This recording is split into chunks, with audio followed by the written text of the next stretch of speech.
Well, here it is.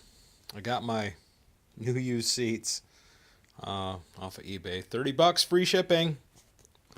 And now I see why. I am going to recover these. And I already took this one off. Ah, And the bones of this seat are pretty good. And the foam looks nice. This is where the buttons were. I don't know if I'll put buttons back in there or not. But you'll see the finished product when I'm all done. Need to strip the front cover off. This one might take a little more work.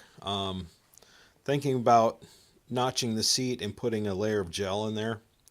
A nice thick layer of gel, because my butt doesn't like to sit in the seat for an extended period of time. If anybody else has done this before, let me know. Anyways, my next job is to strip this off of here and see what I got underneath there.